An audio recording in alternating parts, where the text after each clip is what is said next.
Hello and welcome everyone. I am so excited to be here for our co-action coaching regional collaboration with District 2 and District 32, where we are going to be hosting a panel titled From Small Club to Wow Club with Coaching.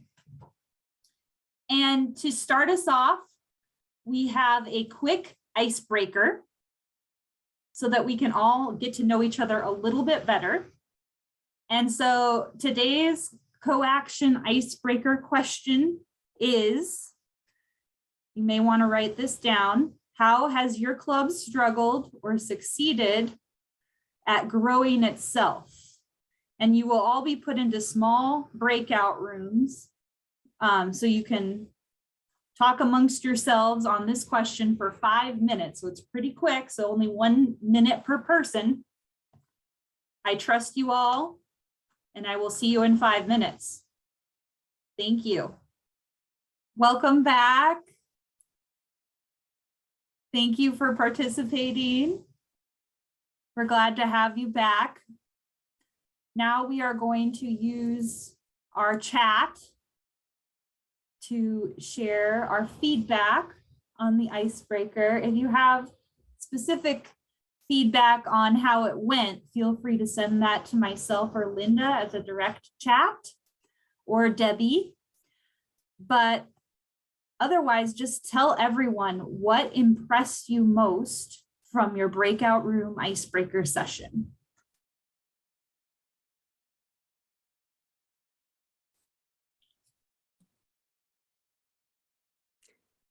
Sharing of positive ideas.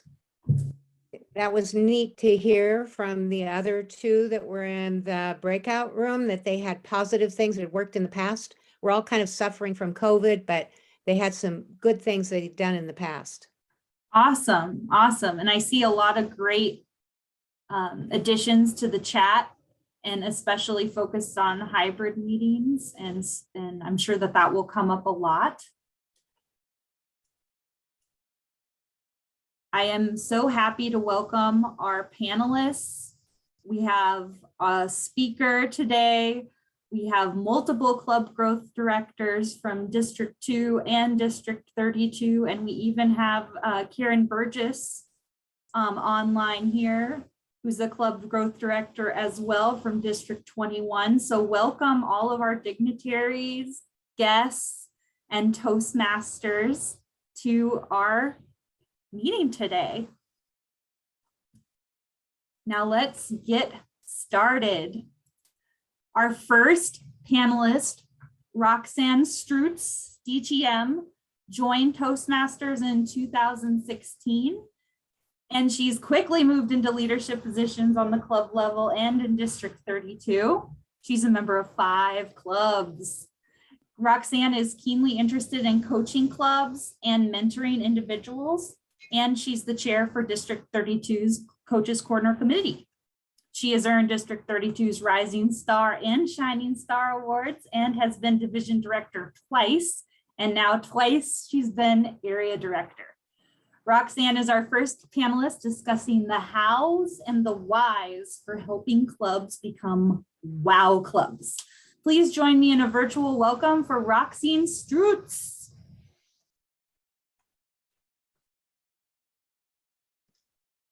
Greeting, fellow Toastmasters. We've all heard of WOW meetings, or have been to one, or in a club that is regularly has WOW meetings. This is a great term, but what is a WOW meeting? It is a meeting that engages members and guests alike. It is a meeting full of fun, education, encouragement. It is a club that wants to encourage members to grow and try new experiences. How do you change a ho-hum club into a wow club? Well, first things first. And before inviting guests, do a moments of truth analysis. Get your board together, put down the rose-colored glasses and talk. Fill out the club success plan. As a club coach, sit in and assist the board in discussions and in decisions.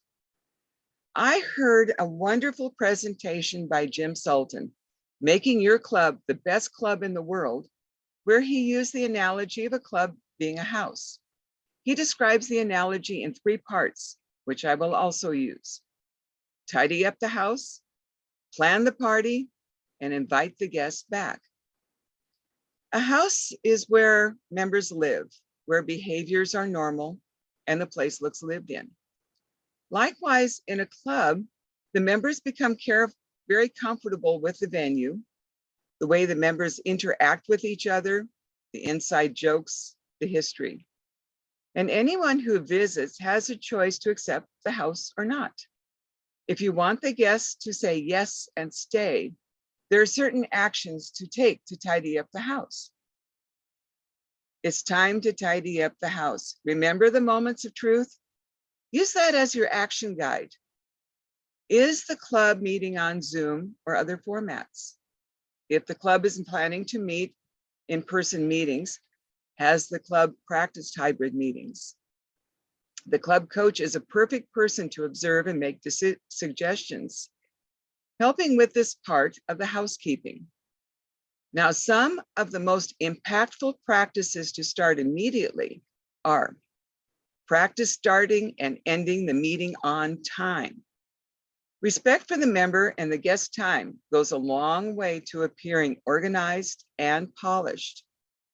Now, it is acceptable to close a meeting a little bit early when the meeting is complete to allow time for socializing, but not to include socializing when they're in the formal meeting. Number 2, practice adjusting the agenda before the meeting time. Ask the members to contact the officiating officer for changes before the meeting. Help the members to be flexible by learning all the roles in the meeting and each being willing to step up at a moment's notice. Also talk about your code of ethics for conducting the meeting. Avoid talking over each other. Show respect, even if there's a difference of opinion. Any chatter between the members should be only in private chat when meeting on Zoom. This also includes comments, asking for help with a role, or personal questions. Keep sarcasm and derogatory comments out of the meeting. There should be no place for hurt or embarrassment. We advertise the meetings to be a safe place to learn and to practice. If necessary, chat or speak privately with a member. Dress codes and behavior codes. Remember being in person meetings and being appropriately prepared to speak. At one time, and in some clubs, formal business attire was common. Others, casual business was appropriate. Coming to a meeting disheveled or otherwise unprepared does not look good for the club. Smile. Applaud every change in speaker. Before the speech, after each speech. Before and after table topics. Before and after evaluations. Remember in-person meetings? And smile. Why smile? As an audience member, you never know who the speaker has focused on to calm their nerves. If you're not interested or not paying attention, the speaker's confidence may be substantially dropped. Now that your house is in order, plan the party, party up. This is where the fun begins. Schedule and follow the agenda. Now, the club agreement to create exciting meetings may include plan a joke, a quote, or an inspiration of the day. Play with the word of the day. Ask what the word of the day means to members. Play with the theme. Now, every prepared speech will fall into categories of a project speech, a competition speech, or maybe a speech that will be for outside of Toastmasters. For the guests, make it clear that there's a learning curriculum with an introduction to the project along with the speaker's introduction. Use the Pathways project information as speech introduction. This helps the audience to see the value of this practice for use in the workplace. Use chat to everyone for short quotes to the speaker. This is a great encouragement and will help to incite the guests to see the camaraderie of your club. The open chat will also show the encouragement and positivity of the club atmosphere. Every prepared speech should have at least one evaluator. The evaluator will do well to use the speech evaluation sheet to assess the delivery techniques of the speech instead of reiterating the content of the speech.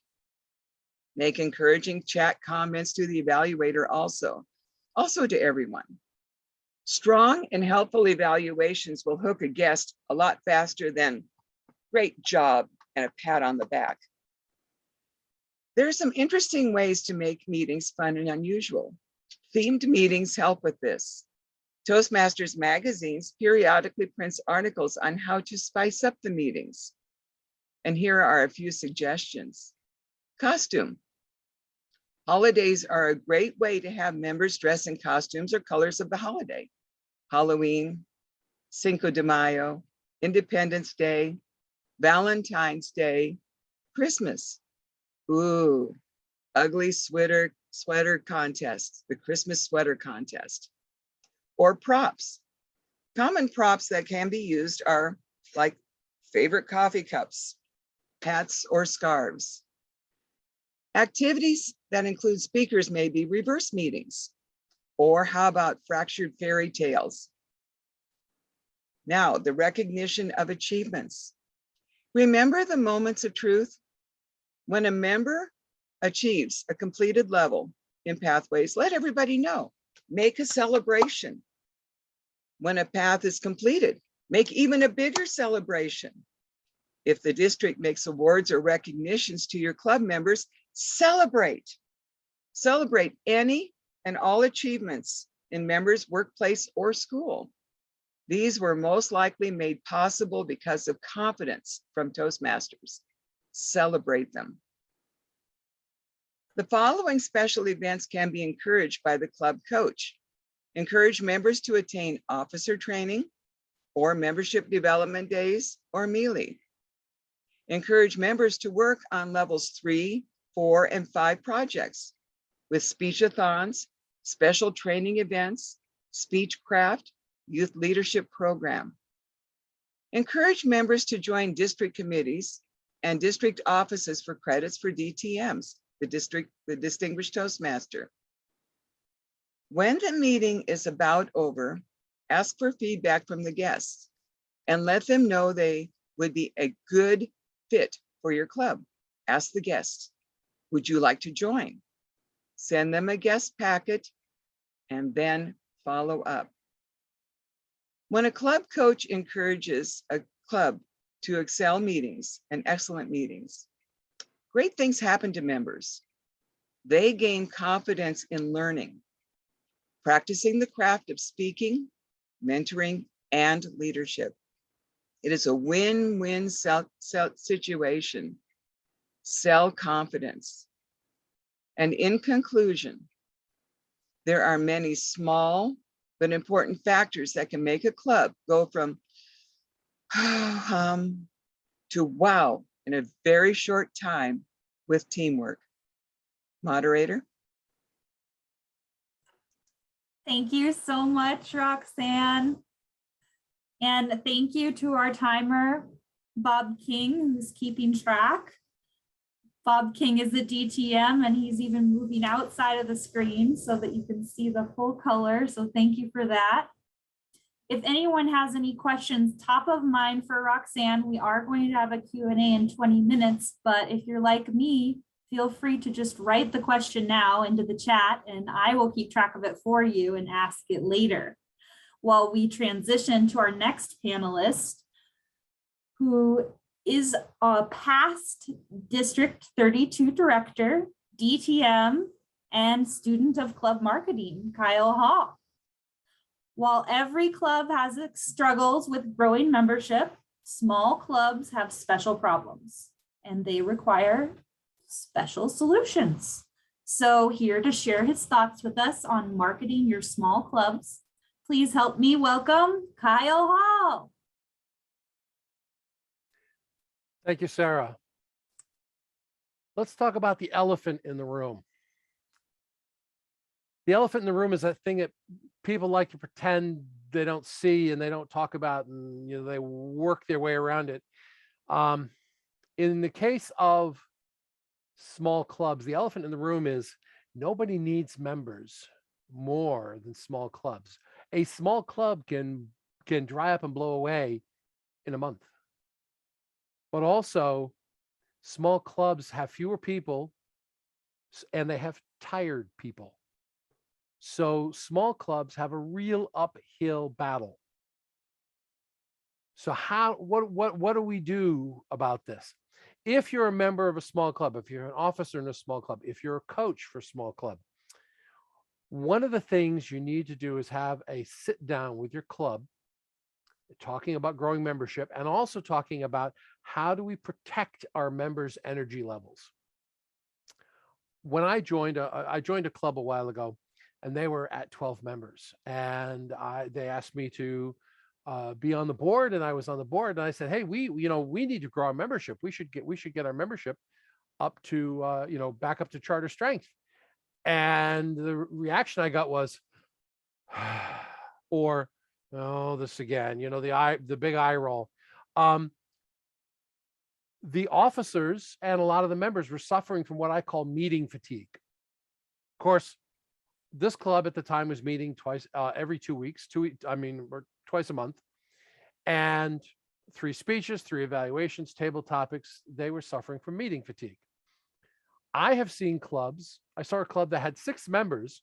When they had more, they met weekly. When they dropped down to 6 members, they continued to meet weekly. They continued to have a Toastmaster, 2 speeches, 2 evaluations, table topics. They were exhausted. They took pride in the fact that they met every week, but that the same thing that they were taking pride in was sucking all the energy out of them, so they didn't have any energy to plan. So have a heart-to-heart with your members. How do we protect our members' energy levels so that we can have a viable club, so when a guest walks in, they don't see a bunch of people who are exhausted and desperate for members, and yet we have the energy to plan a membership building campaign of some kind? That's the first thing. And by the way, there's a handout that you should have the link in the chat. The next thing you need to think about, small clubs, when they are getting ready to do any kind of membership building thing, need to do more planning, not less. It is very common for small club, especially when they have meeting fatigue. Oh, we need to get our members. Well, let's just throw together an open house. We don't want to spend a lot of time and energy on it. Let's just do this. It would be better to spend the upfront time thinking about it rather than working on it, and make sure you plan something that's effective. So more planning, not less. More targeted, not less. So I do a program called Club Marketing 101, and one of the things I talk about is narrowing your niche, targeting a group of people. And I mentioned, well, maybe you want to target, business people, small business people. Well, if you're a small club, you might want to get even smaller than that. You might want, well, rather than small business people, maybe we want to target real estate salespeople in our area, or insurance salespeople, or if you happen to have customer service call centers, we want to target customer service call center people in our area. Getting very narrow and very specific. And here's the benefit of that.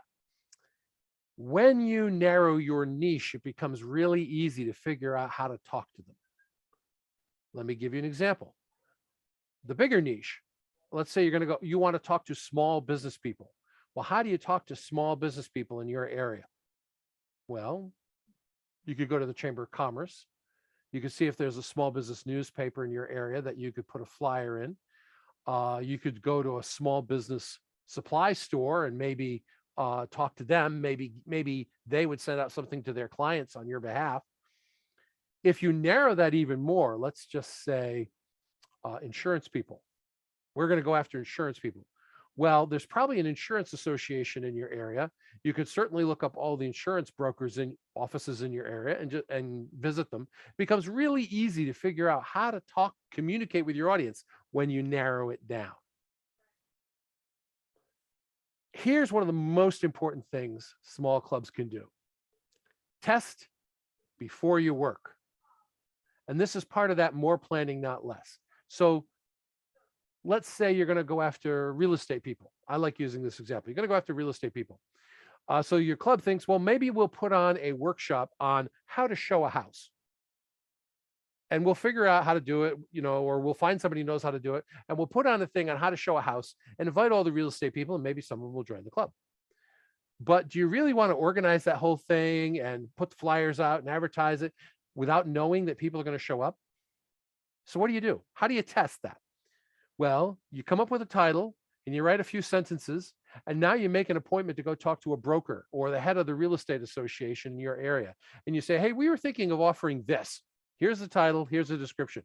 We were thinking of offering this. Do you think the realtors in our area would like to go to that? Or you show it to a broker, the person who owns the real estate office. Do you want your people to come to this? And if they go, no, they're fine. We don't need that. Well, that's good news. You've just saved yourself a ton of effort. You did not plan and execute this event to have nobody show up.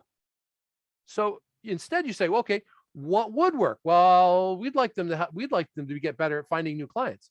Oh, so maybe finding leads would be what okay. Well, you go home, you do some brainstorming with people, you come back with another title and description.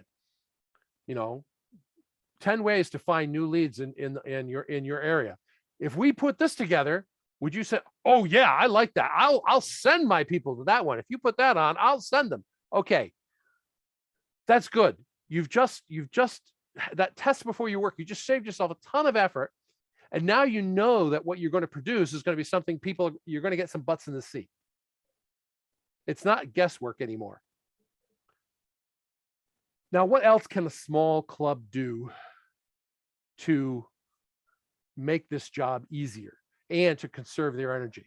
Well, how about partnering with a larger organization, letting them do some of the work? If you figure out a niche of people, ask yourself, who else cares about that niche of people? We want to target real estate people. Well, the real estate association cares about the real estate people. So you might partner with the real estate association. If you want to target small business people in general in your hometown, the Chamber of Commerce cares about those small business people in your chamber. You could partner with them. If let's say you had 4 or 5 human resource people in your club, and you decide you want to attract more human resource people. Well, the Society of Human Resource Management, the local chapter, whether it's in your town or your local or county or state, you could partner with them to help get people in your club. So you want to figure out who else has an interest in the same group of people and see if you can engage them and work with them. Now, of course, the other thing you can do is you can ask for help. Now, if you're a small club, 12 members or less, and you don't have a club coach, get one. Now, when I was club growth director, I was trying to offer club coaches to some of these small clubs. And I actually had a few small clubs go, I said, would you like me to find you a club coach? No. They didn't understand the value of having an outside perspective. And that's one of the primary things a club coach gives, is an outside perspective, an outsider's view of your club. So get a club coach. Ask other clubs to help you. One of the beautiful things, because we are no longer limited by geography, because most of us are on Zoom, it used to be if you were going to ask a club to help you, it had to be a neighboring club. The Swim Club would have to ask the Port Angeles clubs or the Port Townsend Club to help because there's nobody else close enough. We don't have to do that now. I could partner with a club in Sri Lanka. Now, the time difference is going to be a little rough, but we could do it. I could partner with a club in Oregon to put on an event.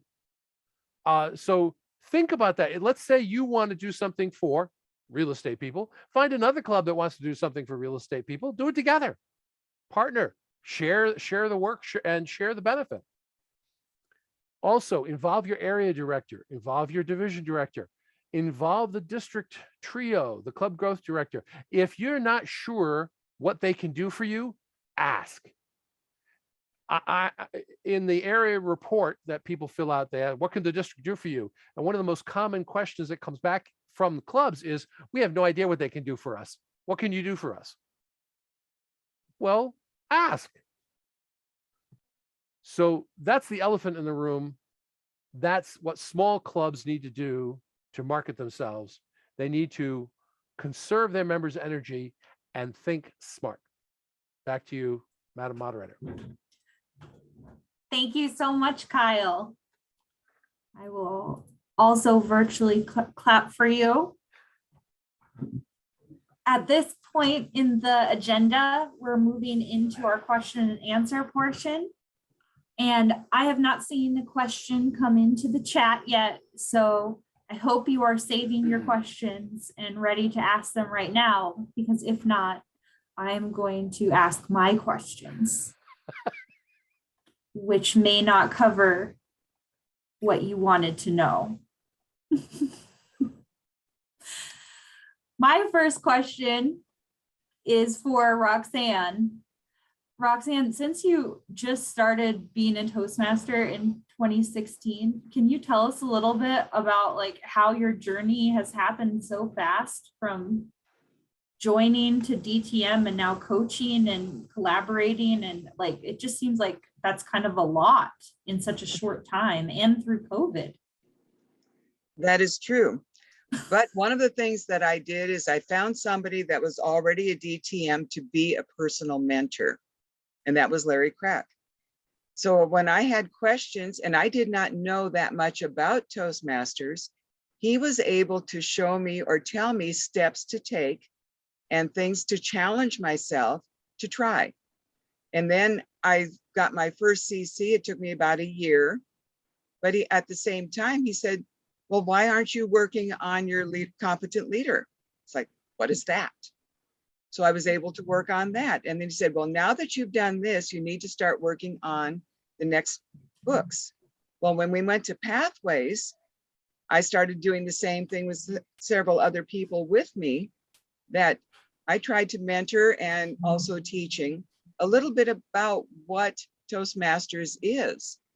Talking constantly in my clubs. This is what Toastmasters is. And just stepping up. I had a tap on my shoulder. You could be an area director. Really? Yeah. And then I had another tap on my shoulder. You could be a division director. It's like, what? And I said, yes, if I have somebody that can show me what needs to be done and how to do it. I had a perfect area director who had been an area director for 2 years to help step right next to me and to help me through. Now that we have the new area director, if he has questions, he can help. I can help him. But I've also worked with other area directors in my division to try to help them to become better at what they are. So it's constant mentoring and asking for mentors. I would like to do this project within Pathways. I have no idea how to go about doing it. Yeah, I think that is a key component of growing a small club, is developing not just that safe space, but also that mentoring path. How do you do that? Like, I guess I'm going to transition to Kyle here, because you talked about not fatiguing your small member base, but then what you're asking them to add on mentoring, you know, as another task. So how do you keep the fatigue at bay, but then add on these other things Okay. that are so important? So let's assume you're a really small club, 6, 7, 8 members. And you've gotten, you put on an event, maybe you get some help, you put on an event, you get 3 new members in.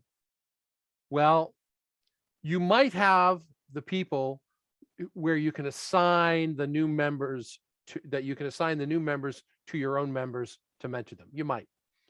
Now let's take an extreme example. six member club, gets some help, puts on an event, 10 members. Holy cow. We've more than doubled the size of the club from one event. How do we do that? Well, the first thing I would do is I would go to the club that helped you and or the people who helped you and say, we would like some of your people to be mentors for some of our club members, because every new member should have a mentor. That mentor does not necessarily have to come from your club. They could come from somebody else's club. You could, for instance, in my home club, Lindy McLean is in my home club, and most of the people, when they're given, when the VPE says, hey, we want to find you a mentor, give us your top 3 choices, she's always one of them. And she has more mentees than she can handle. For some reason, they give me the DTM people. Kyle, we have a few DTMs who need a mentor.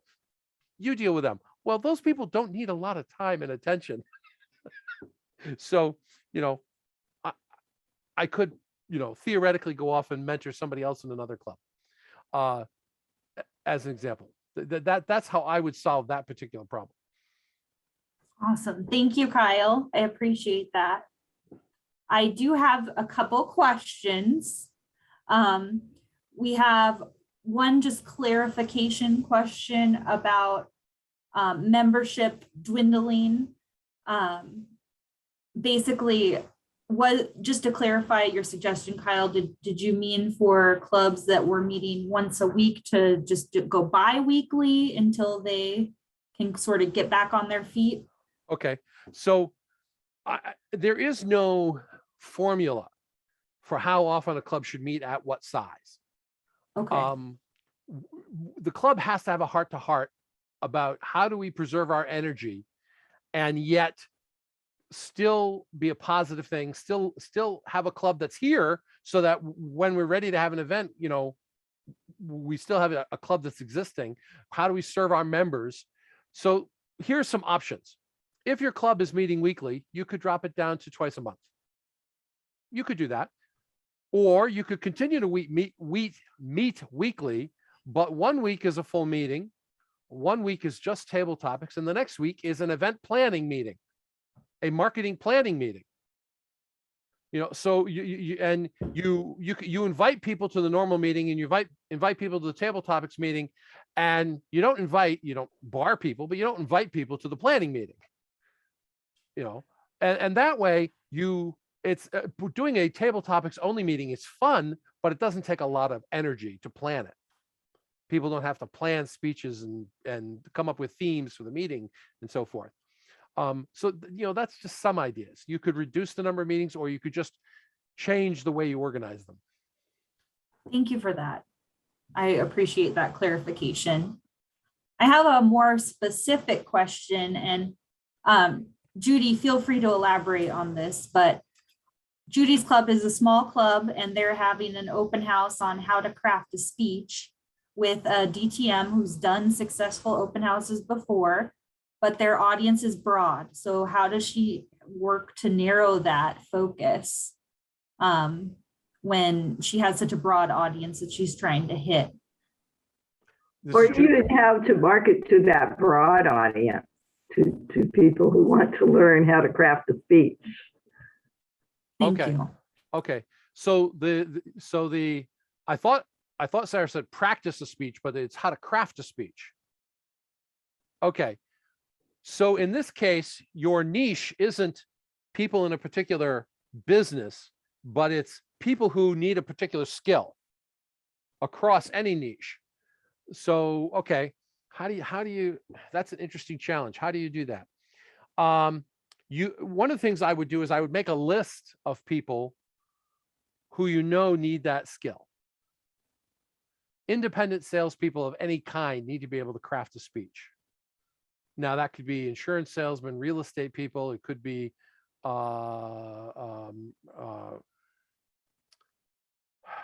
there's a phrase where you represent a manufacturer's representative. These are people, small business owners who speak to sell their business. I mean, your typical retail person doesn't do that, but people in the service business have to get out and sell their work, and they often do that by speaking. So you could make a list of those and attempt to go after some of them at a time. Now, it may not be as easy to figure out how to go after them. I mean, let's say you decide to go after manufacturers reps. These are people who are out representing other manufacturers, and selling. They need to be able to craft a talk, a small talk, a sales pitch. There may be a manufacturers representative association that you can go to. I don't know. I'd look it up. If you decided to do that, I would see if I could find a couple of manufacturers reps and have a conversation with them. Hey, we'd like to attract you guys. Do the test thing. Hey, if we did this, if we put on this, would it attract you? Okay, it would. How do we contact manufacturers reps? You could do the same thing with, let's say local insurance people, local insurance salesperson. Is this a thing you'd be interested in? And if so, how do we contact you? Does that help? Judy's nodding. Yes, thank you, Kyle. It does help. Excellent. Thank you so much, Kyle. And thank you, Judy, for that question. My next question is more for Roxanne. From my perspective, I come from corporate clubs, and I struggle with getting my members to adopt pathways and to want to, upload their documents and push forward. And you went through this so fast. Like, I know you did CCCL, but you're coaching people now in pathways. How do you motivate people to, move forward in these paths? What are your tips and tricks? I would assume that if you have a chance to talk to the members in the club, to find out where they want to be in 4 or 5 years. Do they want to move up in management? Do they want to stay where they are? Do they want to be the best that they can be where they are? Show them how pathways can help them to understand not only themselves. If you look at pathways, this list is put together in 5 different levels. First of all, just to get to the idea of how to do a speech. The second level, is to find out a little bit more about yourself. The third level gives you a chance to work on some of the projects or some of the ideas that you might not think about using visual aids. Then you get more into the management section, which will help them if they have to put on any kind of demonstrations for their bosses. And then if they are working on projects or want to become a project leader, that's what level 5 is for. So the individual members, what is it that they really want for themselves in their growth, and what is it that they want to do? They want to stay where they are? That's fine. If they want to become much better or stronger in their organization or move up, then Pathways is perfect. So it's a kind of a sit down and talk to them, find out what it is that each individual member wants, and show them how Pathways can help them. Awesome. Thank you, Roxanne. That actually really helped me start scheduling some one-on-ones. Mm-hmm. So I know Kyle said he had a question for the audience. Is that correct? Sure.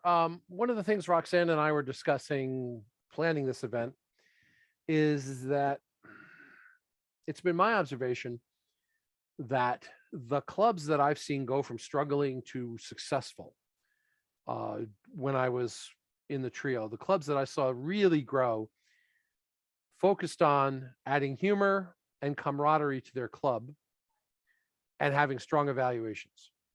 Above all else, they focused on those 3 things. And my question is a simple one, because I think people, I don't think a lot of us think about it. How do you add humor to your club? Now, I've got my answer, but I'd like to hear your answer. How do you add humor to your club? If you think your club is a little too serious, what could you do? What could your members do to lighten the mood a little bit?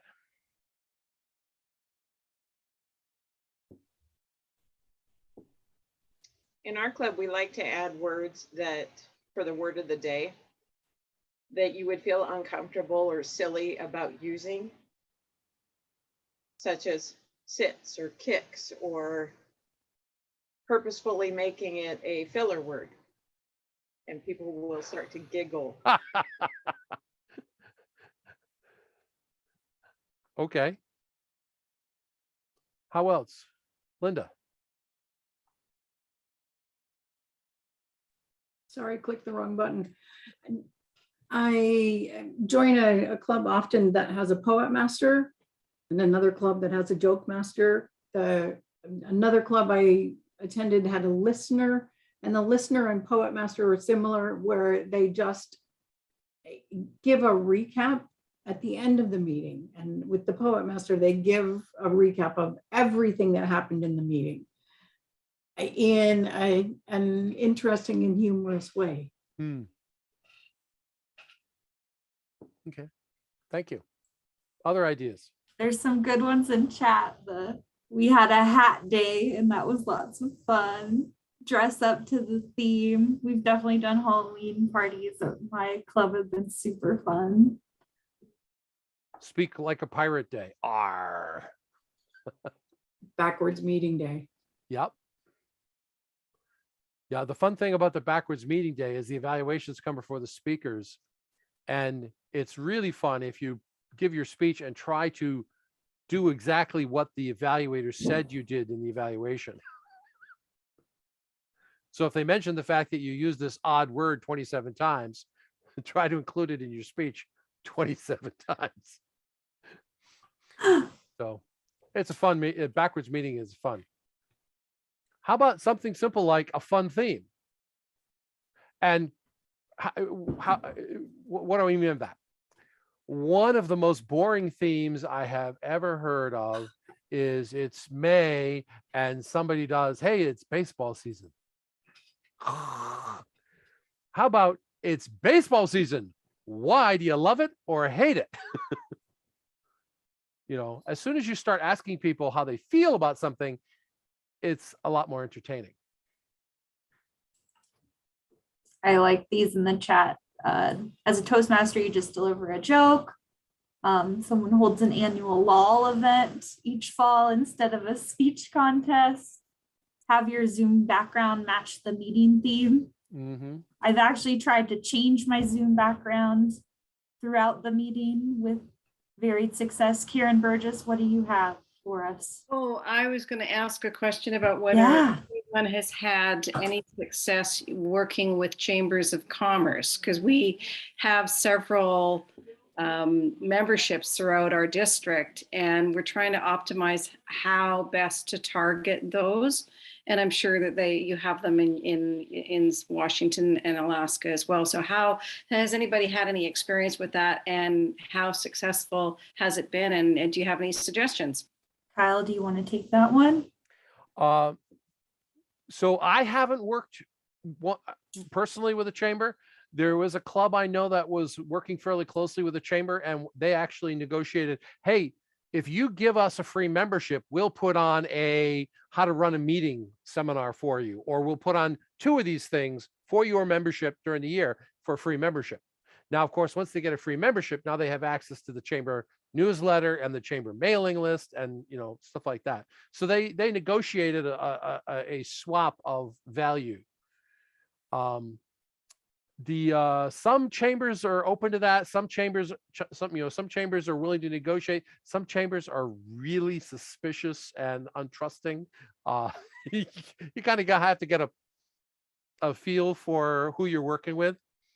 You know, one of the important things to do whenever you're talking to a group like this that you're hoping to partner with is be sure to ask them more about how you can help them than tell them more about how they can help you. So if you're like, you know, we're Toastmasters and we teach this stuff, how could we help you and your members? I'm not sure that helps, but I like that. Karen's given the thumbs up. Okay. And we are almost at break time. We have time for maybe one more question.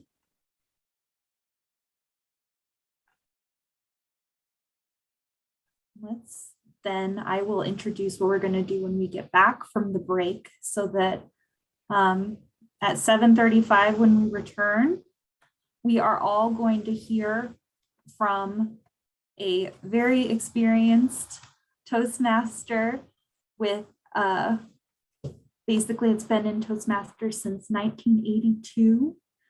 So he also gave a training for our co-action coaching back in September, and we are going to share that link for you. So if you're excited about what Jim has to say, then you can get even more. And then Kyle has a little bit more to say, so stick around for that. But we will all return here at 7:35, so don't be late. Synchronize your watches. And unless you have any questions, I'm going to go grab some more water. So thank you all for staying with us. Ready. Thank you everyone for coming back, because we have an exciting show to continue for you. Our next part of this presentation we're calling the Coach Testimonial, and Jim calls it, he's just a guy that loves Toastmasters, but I'll give him a little bit of a longer introduction. He's a DTM and he moved to Birch Bay, Washington in December of 2019, and he brought with him 39 years of Toastmasters experience. So we're so happy to have him in the area. He's also a past regional advisor for Region 7 from 2011 to 2012. He received the President's Citation in 2016 from Jim Kosicki, DTM, PIP in Washington, DC. When he's not fixing up his house, Jim dreams of becoming a professional speaker, speaking to motivate others to discover their own unique gifts. Jim, you've already inspired me, and I hope you inspire everyone else here today. Please welcome Jim Heeren. Thank you, Sarah. Good evening, everyone, and happy holidays. Tonight, we've heard some great information about how we can make great meetings and how we can use different marketing skills to attract potential members to clubs. We talked just a little bit, though, about how being a coach benefits you as a Toastmaster. Yes, you get credit this year for being a district leader, for being a club coach and completing the requirements. But did you ever think, taking a step back, that when we learn to speak in Toastmasters, we get better from giving speeches? Now, our Toastmaster curriculums today include lots of leadership elements. And we move forward and we learn a lot about leadership. But did you ever stop and think, are you able to put in practice those leadership skills? Yes, you can do it as a club or district officer, but think of the skills that you can work on that you've learned from Toastmasters when you're helping a club become a distinguished club again. And that is what I think club coaching is best does, because there are so many skills that you need to put into play. You know, you need to inspire members in a club that is suffering from morale problems that, yes, it can be done, that club can be fun again. That if you say it with self-confidence and you say, yeah, we can fix this club in 6 months, 9 months, 12 months, we can do it. We just need you to be enthusiastic about taking part. You know, that's just one element. There's planning, getting meetings back on the road, being appropriate meetings. It's teaching and coaching, helping people complete maybe their speech projects, or help coach the VP education to put together good programs. So all those skills that are in the Toastmaster curriculum, many of them can be put to use in club coaching. Right now, I'm working with the Pronghorn Pontificators in Cheyenne, Wyoming. We're a small club, and I've joined the club. I'm not the club coach, but I've joined the club as a member. And right now, we're having meetings that are really awesome. They might be not the full program at the present time because of our membership challenge, but we leave those meetings feeling satisfied that we've heard a good speech, we've heard a great evaluation, and we've had fun. And what's really cool is, I'm having fun, and my partner, Dana Morgan, is having fun, but the people in the club that were members from before are having more fun now than ever before. And when people are having fun and enjoyable times, that is when the members come, they see what we're doing, and they want to join us. And bit by bit, we are going to build that club. Now, we're trying other ways to market using Facebook and newspaper publicity, but that has been challenging. We're not seeing many people at the door, but we just need to keep working it. As long as when guests do come to call, that they see a fun club and they want to join, that is how we're going to build the club. Over the years, I've been a coach of several different clubs. One was Pragmatics. Pragmatics is a defense contractor in the Washington, D.C. area. And they were suffering in a membership problem because their company was changing their methods, that instead of their company members working at the central home office, many of the members of the company were beginning to sit at client sites, which actually was something going on 5 years ago, 6 years ago in the Washington, D.C. area. And what was happening is that people that were members of the club wouldn't be able to get back to the home office for lunch. And then they announced that they were going to move the office and move it to a new location. So there were hurdles that this club had that had nothing to do with the members that were there. It was more due to the changes happening in the environment of the company. But we stuck with it. After it moved to the new location, we were able to spread ourselves out to other floors within the building that we worked in, and people joined the club. One of the best demo meetings I ever did was with another club, the U.S. Postal Service of Arlington, Virginia.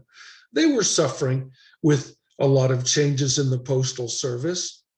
And then we really went about putting on a bang-up open house. And in that open house, I used my 3-step close. See, at the beginning of meetings, I like to make a promise or 3. I promise that we're friendly. I promise that you will find the meetings fun. And I promise that there's no better place for you to improve your communication skills. And at the end of the meeting, once the demonstration meeting took place, I asked each guest if I fulfilled my 3 promises. Did you find the meeting? Did you find us friendly? Was the meeting fun? And can you think of a better place to improve your communication skills? And I had them say, yes, yes, yes. And when someone says yes 3 times, then don't you think you should be a member of this club? They say yes. And in one shot, we had 12 new members for the U.S. Postal Service. In another club, it was the U.S. Geological Survey in Virginia. They were down to 2 members. That was a tough thing to take on, but there was someone that was dedicated to make it work. That was in the Geological Survey. She had been member for 15, 20 years. And so two of us came and we vowed to rebuild the club. And so we went to work trying to attract members to our meetings, but we actually went to management and asked them if they could set up a special meeting where the director of the US Geological Survey in that location would come and make a special presentation that we would use to promote the club meeting. And that is exactly what we did. And the US Geological Survey was able to gain members from that basic plug from the management of the US Postal Survey. And that is what got us over the hump. You see, once you have these successes, it's fun. First, you've made some new Toastmaster friends that will always remember your help to help them get reorganized and moving forward with a successful club again. And there's so much satisfaction to know that you've been able to put a club back on its feet and have them be successful and to see the results. So that's what I have to say to all prospective club coaches. This is a way to put so many of our Toastmaster leadership skills to work that, yes, it will take work to make it happen. It's not a given that it will.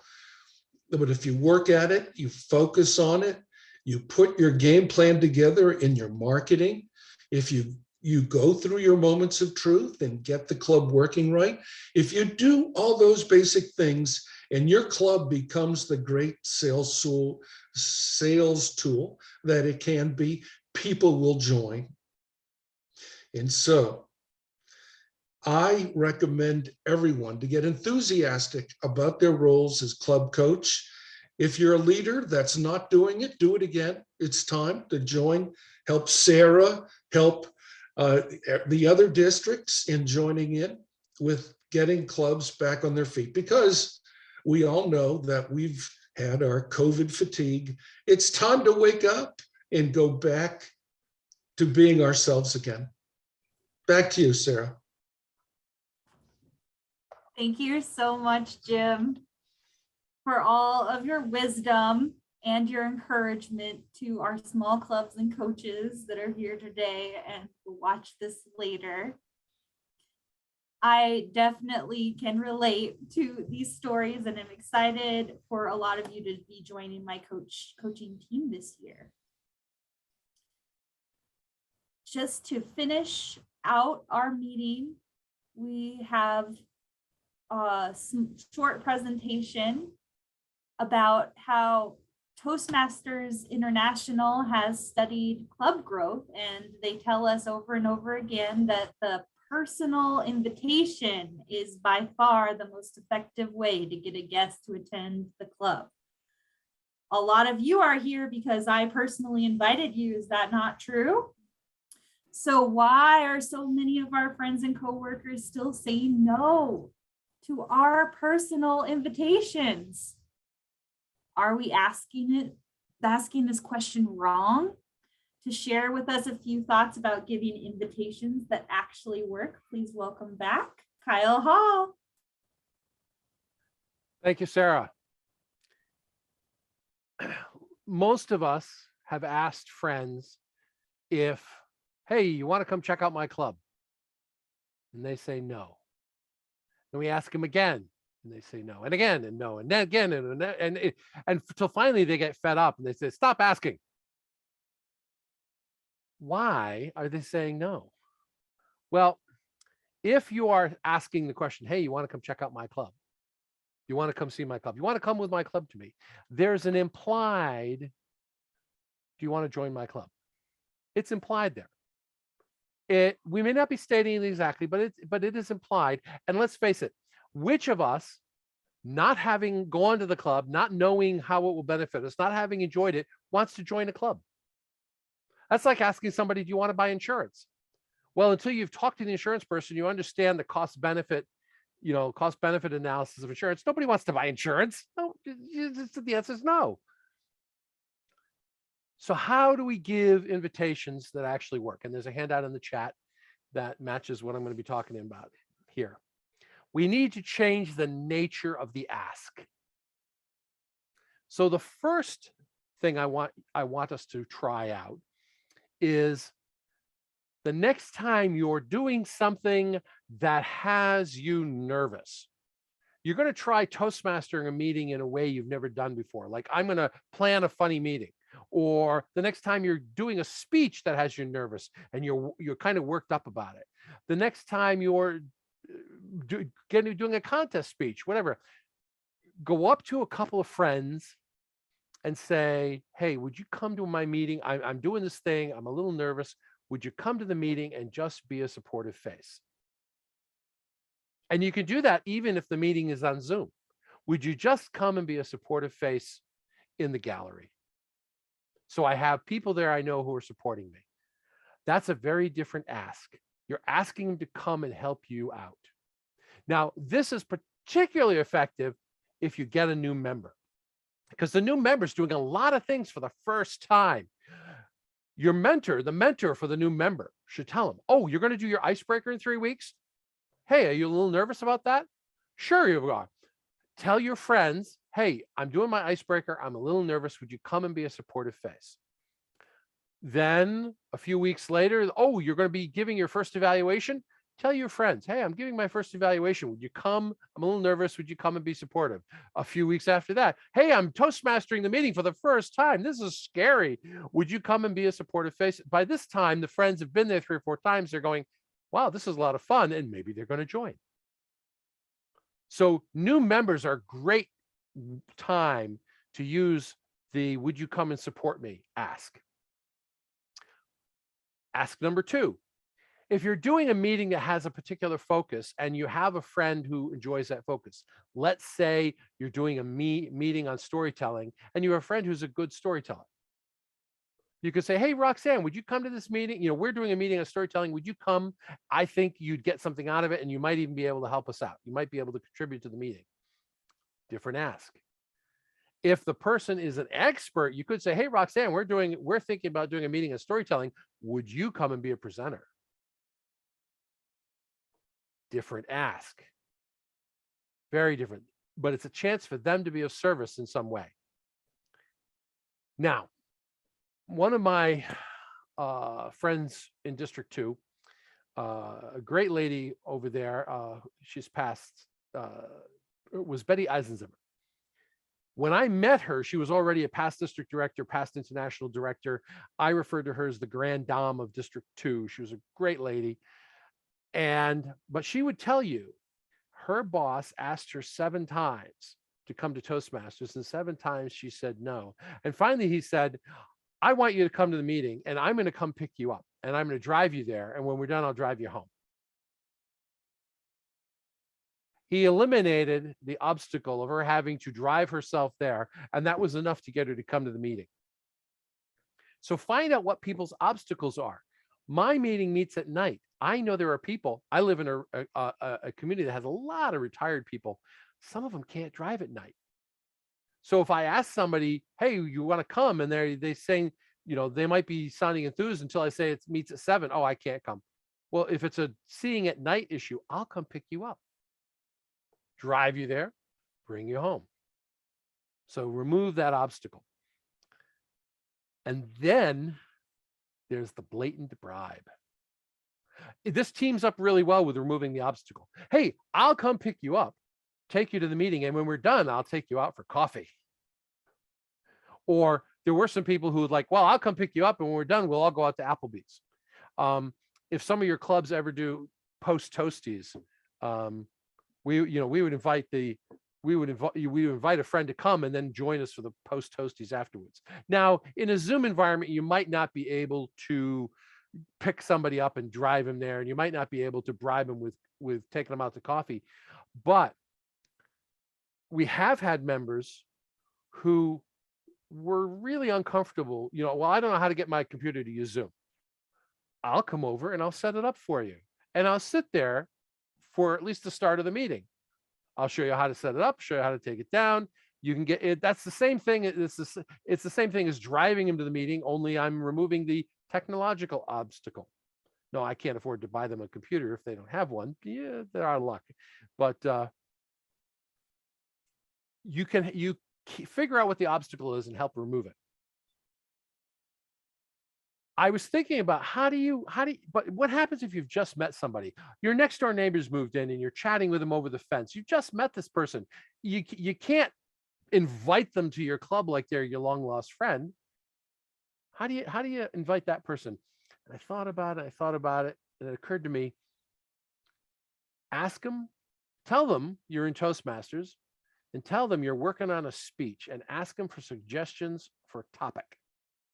And you could do this with any of your other friends as well. But this is